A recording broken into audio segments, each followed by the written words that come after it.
Hello, everyone. Thanks for coming today. Thank you, folks, for coming. The intro on the speaker was maybe a bit short, so I'd like the panelists today to present themselves. We can maybe start with you, Excel. If you could tell us what's your role and company. Yeah, hello everyone. My name's Excel, and I am a Senior Director of Growth Operations at Gorgias, which means that my team handles all of the data collection, processing, process automation for all of the GTM teams. So that's going to be marketing, partnerships, sales, success, etc. Hi, everyone. Morgan here. I'm the VP of Marketing at Vercel. We are a front-end development cloud platform. In terms of what I do all day is just make sure that everybody knows about us and our brand and help the company generate both self-serve and sales-serve revenue. I'm Martin Gontonicas, but everybody calls me Gonto, so call me Gonto. I'm his co-founder on Hyperdos Partners. We help companies with marketing, growth, and product. We do a deep advisory and try to help them grow with low-CAC growth strategies. Before that, I was the SVP of Marketing and Growth at Auth0, which was a auth startup. Okay, and I'm Guillaume Caban. Everybody calls me G, so we are the two Gs. And I used to run growth at a couple of companies, including Segment, Drift, Gorgias, where I worked with Excel, and recently I'm an advisor at Ramp, and I co-run Hypergrowth Partners. And I'm your host today. And so today's topic is going to be on scalable, low-CAC growth strategies. And that's a topic that, Gonto and I, we advise, north of 20 companies concurrently, fairly late-stage companies. And obviously, you've been aware that this is like a clear shift in what the boards and founders are asking us. And it's no longer like growth at all costs. It's low CAC at all costs, for better or worse. And then we got to come up with creative solutions. And so we want to share today some examples and pulling from Vercel and Gorgias some great examples, if you're kind enough to share. A couple logos here. Obviously, they're all companies that we have worked with. And say in common, the reason where we have Morgan and Excel here, in common, those companies have one thing that's fairly unique. And I wanted to pull from this deck here, from the KeyBank Capital deck, before we kickstart this panel. And this is from last year's survey. But the best companies, so the top companies, have a significantly lower CAC than the rest. Now, that might sound obvious, but when you look at the data here at the bottom of this slide, you're seeing it is like $1.05 versus $1.80. And that is probably one of the most profound differences. Of the 120 slides, this is the one we can see the biggest difference. And so it's obvious, how do you achieve that? Okay, so let's dive into some couple examples. And we can start, I think, with one example, which is automated outbound. We have two interesting situations. We have one with Excel here. You're running at Gorgias with a team that has fairly good experience on automated outbound for a couple of years. And Morgan, I think you have appetite to do that, a strong appetite. So maybe let's start there. Maybe Excel, you can tell us a bit about how it's running and some of the performance there and what we can learn and copy. Yeah, for sure. So as G said, we've been doing automated outbound at Gorgias for a while now, and I'm going to try and give a quick overview of everything that's involved. So in outbound, we are going to consider 3 channels. There's the email, actually demand gen. You're going to have email outbound, you're going to have ads, and then you're going to have also customer referral. And what we do at Gorgias is our demand gen engine is fully automated, and it is a multi-channel approach to all of the contacts that are in the companies of our TAM. So the first thing that we do is, obviously, we use quite a bit of data vendors to first have a clear overview of what is our entire TAM. And then from there, that's when the strategy comes in.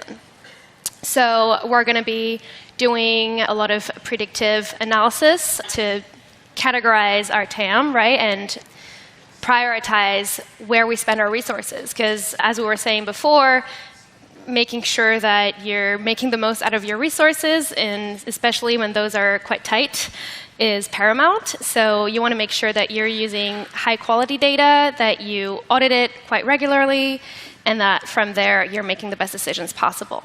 What we do with that, and that's something that we actually started with G when you were working with us at Gorgias, that was in 2019, I think, is we use a system of signals, which are basically behavioral events that you can scrape the internet for to understand what your TAM is doing. So a couple examples. Let's say a company is, so Gorgias, sorry, circling back here, we're a help desk for e-commerce stores. So our persona are CX people.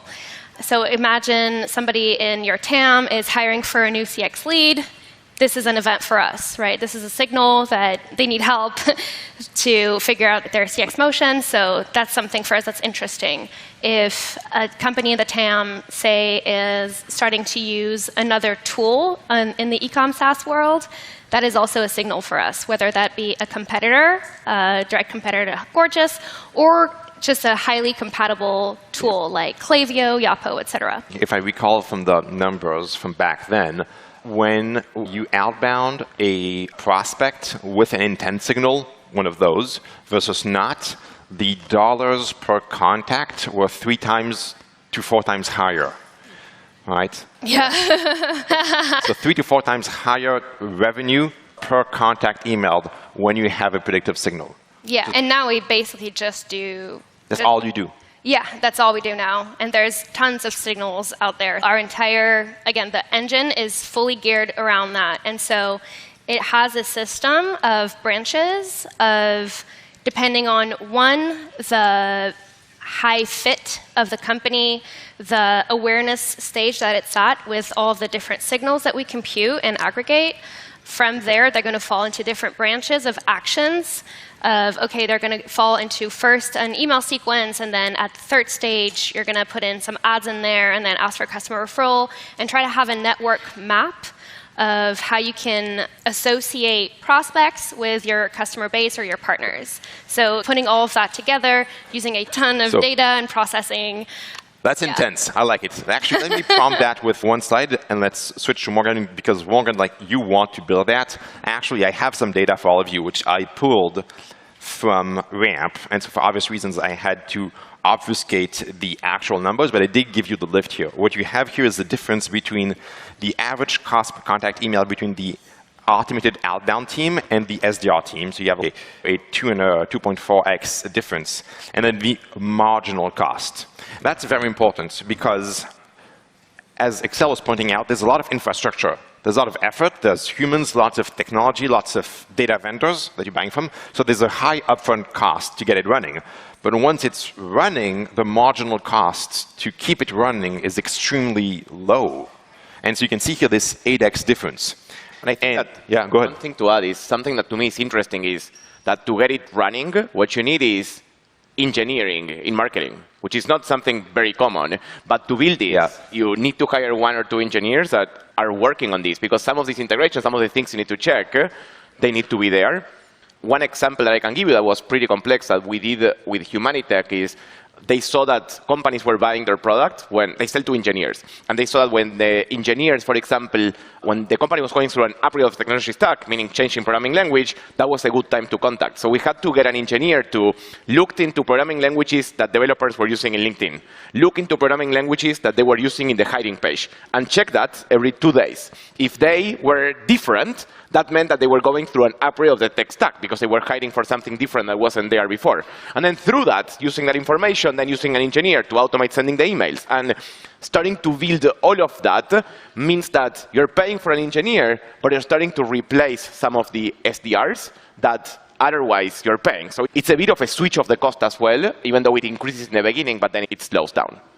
How many emails do you send a month through your automated outbound program? So I think in the past quarter, we sent like about 1 million.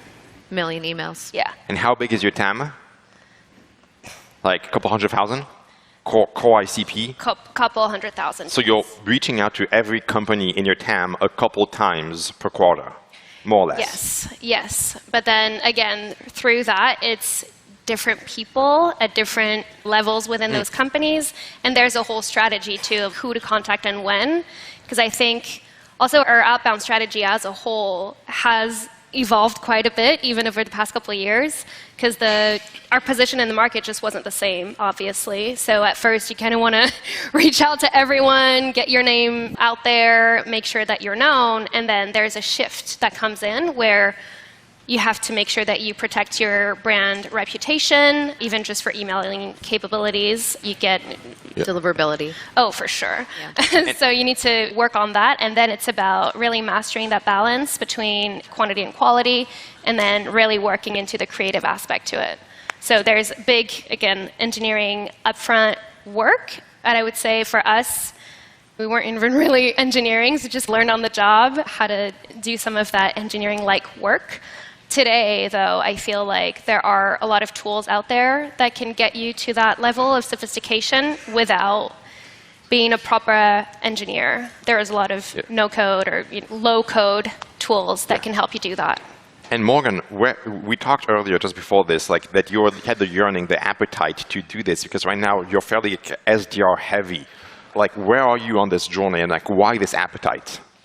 Yeah, so Vercel is still a relatively young company, and when I joined about 2 years ago, every single salesperson was hitting their number or exceeding their target solely off of inbound. And when I joined, I was like, wow, I would have loved to actually be a salesperson here instead of on marketing. But as we started to continue to grow and our targets remained highly aggressive, we needed to think about other ways that we were going to hit our revenue targets without just relying on inbound. What we did at first is build a product advocates team instead of a traditional inbound SDR team. And so these were, Vercel is a developer company selling to developers. So what we did is we hired people just out of boot camps that may have not gotten a job as an engineer at a company to take on this inbound SDR role. And we did that for 2 years. And it worked out quite well for us because they could actually answer the questions that came in through inbound. But as we started to move up market, we needed to move away from just capturing demand from mid-market and actually really start bringing demand to us from the enterprise and strategic segment. So we quickly hired 15 outbound SDRs in a period of 6 months. What we've noticed now is that we have a very heavy or very large SDR team that may not know actually how to go outbound to the developer audience. And so we're asking ourselves, would it be more effective if we actually pivoted to an automated outbound model so that we could be sending tens of thousands of emails a week and then passing anyone that's responding to those emails over to the SDR team and then are able to shrink the size of the team to be more effective and lower our acquisition costs. Yeah, I think actually, like I have just here actually the payback period for multiple of my clients, which I obviously normalized here. And this is like looking backwards and starting to shift. But there's something we talked about, which is happening, which is the outbound channel, both for email and calls, were on a, I'd say, downwards performance trend over the past 10 years, mostly because everyone was being like, it was being commoditized, everyone was being like desensitized to getting like personalized emails and calls. And with the arrival of AI and LLMs, the quality of the content is so much better that there is, for now, a return of this renewed performance. Actually, like there's this tweet, which I found fairly recently, a couple of weeks ago, of somebody saying that the outbound they're getting from Ramp is the best emails ever. And those are automated, all right? Fully automated. There's no human involved in sending this. No human was harmed, at least on our side. So Best crafted spam. effective. But I have a point there, which is that generally, I'm a happy camper if I provide value in the email. So here's the question I have, which is, if you provide true value, if your email is truly helpful, does it matter if it was written by a human or not? For the audience that I market to, it doesn't matter. And in fact, sometimes if you let them know that it was generated through AI, it has higher click-through rates. But that isn't the same for everybody. Not everybody's slanging developer SaaS software, but There's an honesty aspect to it for sure. Yeah. That people can relate to. Yeah, so I think like there is a shift in quality. There's a shift in expectations. I don't think it's going to last. I think there's going to be like a return to median in a couple of quarters as people get desensitized again. But for now, there's new tools, both on the cold calling as well as on the email side and content creation side, that you should go get those conversion rates and those low CACs. And if you're not, I think you're being left behind. Like, you're absolutely getting left behind. And I think what's key now for all of that is understanding what are the right data vendors to use. And if there are not right ones for you, is what can you scrap, what can you get out of it? Like, you were talking about using tools, but I'm a big believer that if you're using the same tools that all of the rest are using, it doesn't work because it's the same. You have to be unique. I'm a big believer that it's better to be different than better. So if that's the case, it's how can I be more unique? How can I search something different that the rest is not searching? How can I, in the email, send you something that nobody expects? One example that you had that was pretty good was, for example, sending GIFs. You create GIFs with injecting things based on how something would look like, or you do a deep fake with something that is more custom now. And I think trying to be a bit more creative on some of those things and trying to actually use the engineers for build that will make a difference when you're trying to build these low-CAC automated outbound strategies. Yeah, absolutely. Okay, we're good on outbound? You want to shift to another low CAC? Okay, so other low CAC for our friend Gonto here, a product-led sales. Gonto. Yeah, to talk a little bit about this is, I think the example that Morgan shared before is fantastic. Most companies become product-led growth because they think it's going to be cheap and they think it's going to be just self-service. But the reality is that most companies that do product-led growth are not self-service. Because in the end, they need to get to enterprise, because that's where the real money is. But if you only do enterprise and you forget about your user from the PLG perspective, and it stops working. So to me, thinking about what's a good experience on product-led sales is what makes a difference. And I'll give you an example. Again, selling to developers, one thing, for example, that we're doing is we copied from Morgan the idea of using these product advocates, which are basically these very junior developers that will act as SDRs. But one thing that we're doing, for example, is trying to understand if somebody got stuck trying to implement the product. How do we do that? We started with they click on one place in the dashboard, they click on another, and then they come back. If they come back and they don't do anything, something weird is going on. If they click on a section and they stay there for 20, 30 seconds, maybe they are lost. But one thing we're trying to use now is AI to figure out if they are stuck. And then if they are stuck, the question is, we want to contact them because we want to be useful, unstuck them, and then sell them. But the other question is, how creepy can we be? Can we tell them, like, hey, you're stuck, we're going to help you, or they don't like it? So I'm a big believer on testing your creepiness level, on how creepy you can be with your audience. What's interesting is that with developers, they love us to be creepy, because they are like, oh, this is very cool, they did engineering work to be creepy, I love it.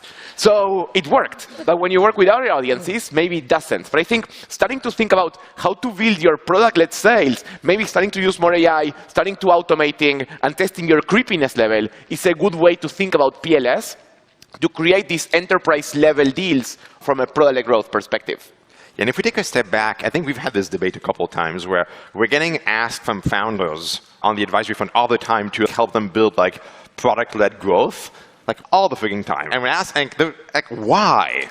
Like, why do they want to do PLG when they don't have like a PLG product? And the truth is, if you actually deconstruct the why, it's because they want low CAC, and they just mentally build the bridge that product-led growth means like free signups. Free signup is low CAC. That sounds great. So let's just do this PLG thing. But they don't have the product that goes with it. Right? There's no virality. There's almost sometimes no like way for the user to get to success on their own. And so there's no way to build like PLG. And so there's actually a better way of like building product-led sign-up motions with separate products to get people engaged and then push that into a sales motion.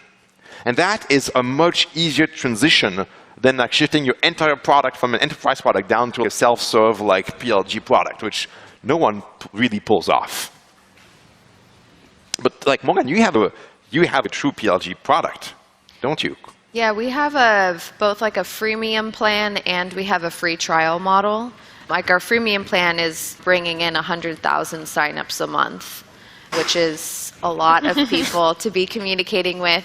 And I always tell my team that, like, imagine filling a football stadium and then trying to figure out of all the people in the football stadium who needs to talk to the sales team. Which is quite hard. So I think if you're just starting off, this model that we're talking about, product advocates, is a really interesting one because it actually shifts the mindset of being proactive customer support.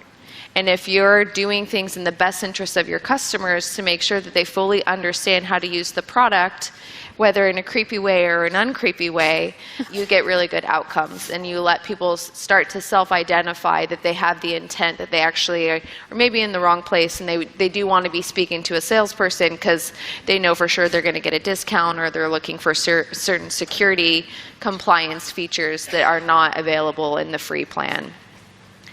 And then if you maybe don't have a real PLG business model, I do think thinking about free trials in terms of intent is another interesting way.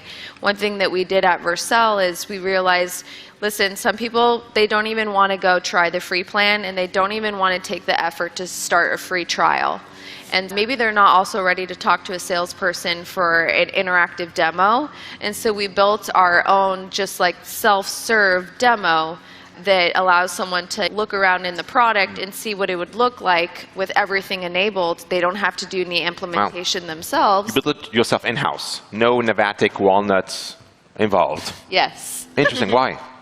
Just because those are the people that have the lowest intent but still have intent, and we're not asking them to do anything. I think PLG is great, but the user is still on the hook to do something, and they might not have the time in the day, or it just might not be the right moment. I want to double click on that because I love that trail of thought there.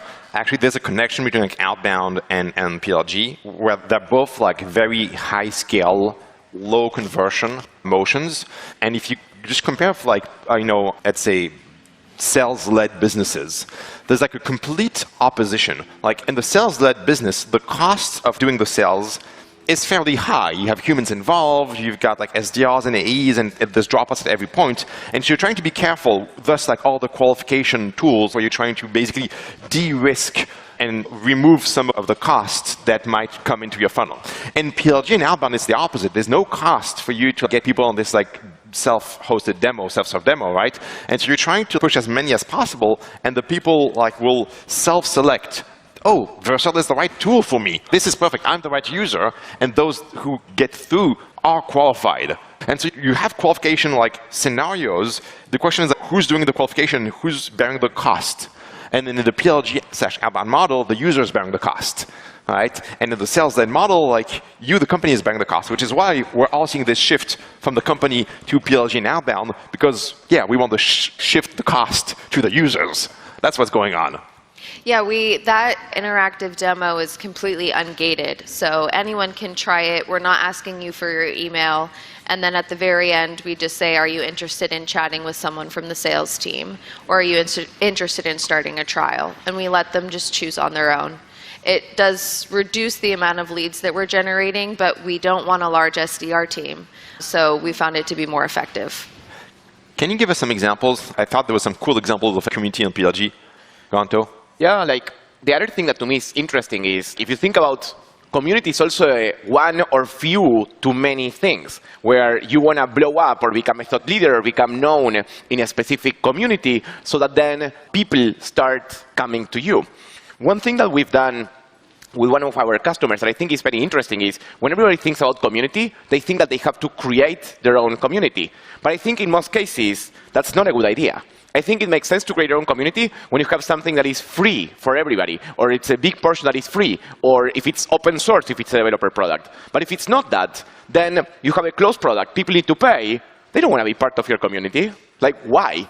So in those cases, to me, it's more about how do I tap into existing communities? And existing communities are still relationship-based. So one thing that we did, for example, was after interviewing a few of ICs from our target market, we figured out who were the 20 people on Twitter and YouTube that we wanted to talk about us. So what we did is, without them knowing, we followed them around the world. We looked into what conferences they were speaking, and we spoke into all of those conferences. The people who spoke at those conferences were just 2. They flew around, and the idea was we went to those conferences not because of You're following people around the world at Yeah. conferences. Creepiness. Yeah, I was going to say, like, the creepiness factor is eking towards the edge here. And in that case, instead of caring about the attendees, like you, we cared about the speakers. Because you have a speaker dinner, you go drinking with them, you build a relationship with them, and then because of that, they started to share our content.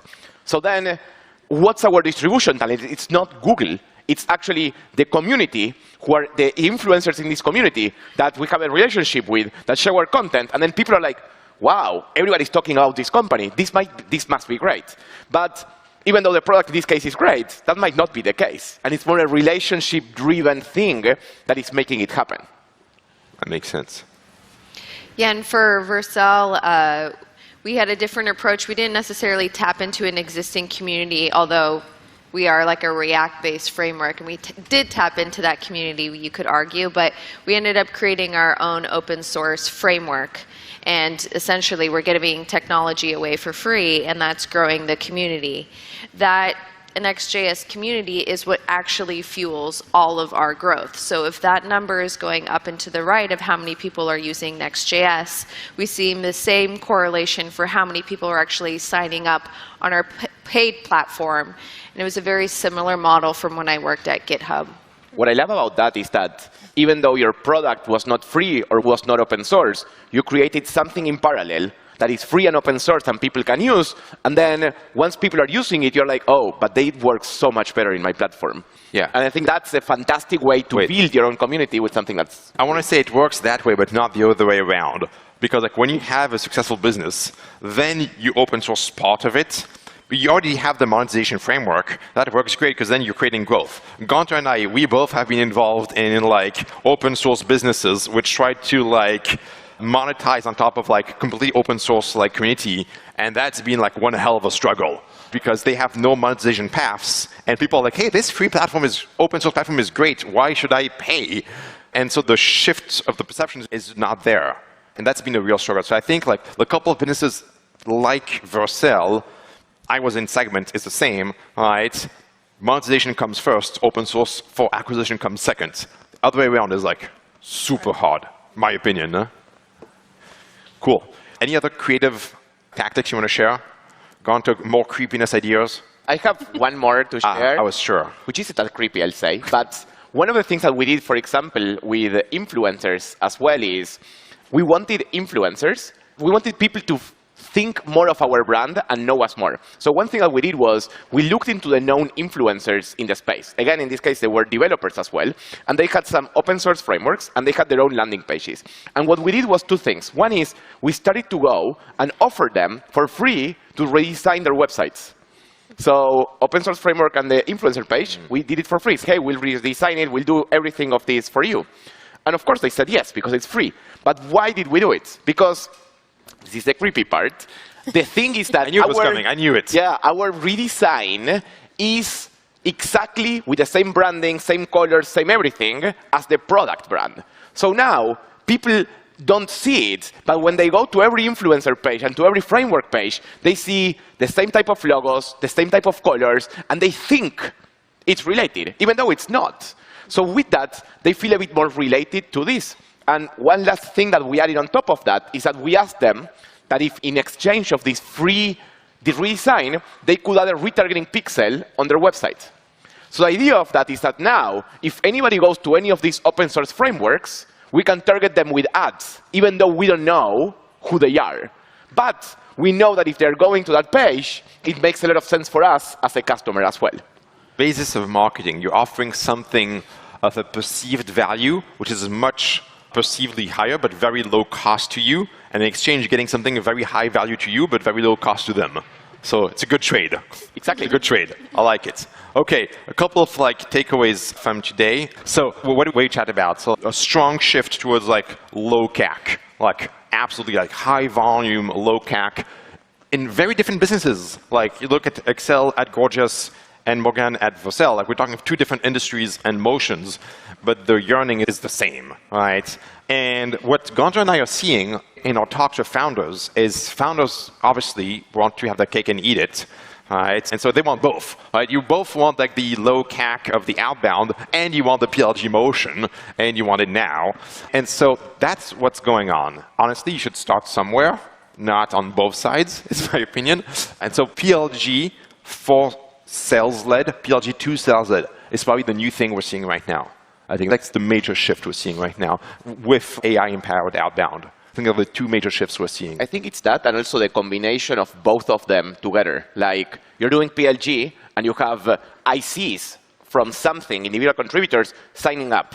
Then you automate maybe showing ads to their bosses so that because of availability bias, when they bring it up, they'll remember it. And then you send them emails that are automated based on information from what the developer is doing and what others are doing and using AI. So I think also the combination of these two strategies is where things start to get fun, creepy, I don't know, something. Yeah. I think there's really a strong shift with the tools we have, like both like Excel talked about the low-code tools, but also like the AI tools like on the copywriting and automation part, as well as on PLG. Like, if you're not using this, you're going to be left behind. And I also don't think it's going to last super long. There's going to be a reversion to the mean in the next couple quarters as people become desensitized. And so there is a time window to do this right now. There's a significant benefit if your competitors are not doing this to do it yourself. But in 3-4 quarters, you'll have to do something else. Cool. Thank you. Thank you so much. We're at time. Thank you so much for coming today. And I hope you can go talk to your founders, your CEOs, and do at least one of those 2 campaigns. Thank you, folks.